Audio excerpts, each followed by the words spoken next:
Jai Guru student, class 8. So today is our subject is civics and topic is chapter number is 9, lesson number 9 and law and social justice. Topic is environmental and laws. तो यहाँ तक हो चुका था इसमें, अगर हम देखें तो ठीक है। तो यूएस में क्या होते हैं कि जो इन्वायरमेंटल लॉ होते हैं बहुत ही टफ होते हैं और उसमें सभी कंपनियों को इसको फॉलो करना होता है।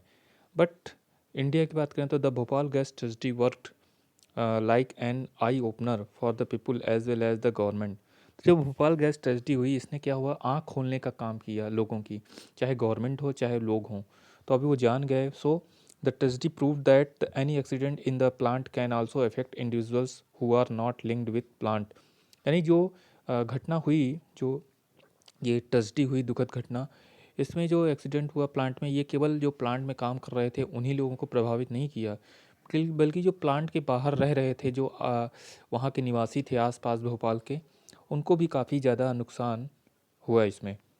सो इन एनी वे, किसी भी तरह के, so it also made us aware of the fact that laws are important for avoiding such accident in the future. इस प्रकार हमें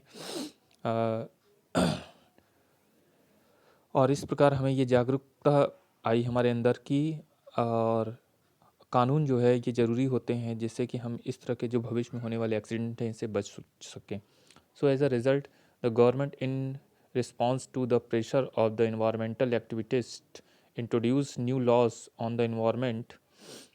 तो इस प्रकार परिणाम स्वरूप गवर्नमेंट ने क्या किया, गवर्नमेंट पर प्रेशर पड़ा और इस तरह इन्वायरमेंट जो एक्टिविस्ट हैं, जो पर्यावरण के लिए काम करने वाले लोग हैं, इन्होंने गवर्नमेंट पर प्रेशर डाला और नए कानून पर्यावरण से संबंधित ले आए। So the new laws made the polluter accountable for the damage done to environment. इस प्रकार जो नए कानून हैं वो पोल्यूटर को जिम्मेदार ठहराएंगे जिस जो पोल्यूशन फैला रहा है इस नुकसान के।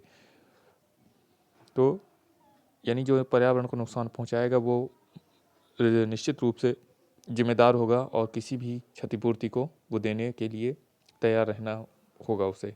So it was understood that the environment is a resource. तो इस प्रकार हमें ये जानना चाहिए, हमें समझना चाहिए कि जो हमारा पर्यावरण है यही हमारा रिसोर्स है, एक संसाधन है ये, which is to be share by the people. ये लोगों के द्वारा शेयर किया जाता है ओवर जनरेशन, कई पीढ़ियों से। So it can not be damaged in return for any kind of development.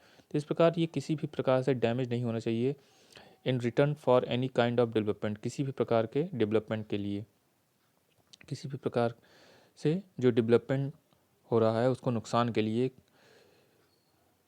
ठीक है, किसी भी प्रकार के डेवलपमेंट के तर्ज पर हम इसको नुकसान नहीं पहुंचा सकते। यानी the court also tried to uphold the right to healthy environment as a fundamental right to life through their judgement.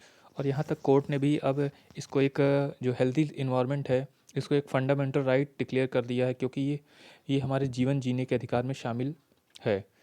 तो इस प्रकार यानी कि अब किसी भी प्रकार से हमें स्वच्छ पर्यावरण लेना ये हमारा मूल अधिकार हो गया है और इसे गवर्नमेंट को अनिवार्य रूप से देना होगा। तो इट आल्सो आज the government to be responsible for implementing laws that can check pollution. और इस प्रकार ये भी पूछा गया कि the government to be responsible, government जो है रिस्पॉन्सिबल होगी इसके लिए फॉर इम्प्लीमेंटिंग द लॉज, जो कानून कार्यान्वित करने के लिए, दैट कैन चेक पॉल्यूशन, यानी पॉल्यूशन को चेक करने के लिए। और देखा जाए clean sewers and introduced heavy fines for those who pollute the environment. और इस प्रकार सीवर जो होते हैं इनको साफ़ करना और किसी भी प्रकार के जो पॉल्यूशन फैला रहे हैं उनके खिलाफ़ कार्रवाई करना। तो इस प्रकार देखा जाए तो जो ऐसा करेगा उससे फ़ाइन लगेगा, यानी पॉल्यूशन जो करेगा। तो इस बार गवर्नमेंट जो है ये फ़ाइन की सिस्टम बना रही है।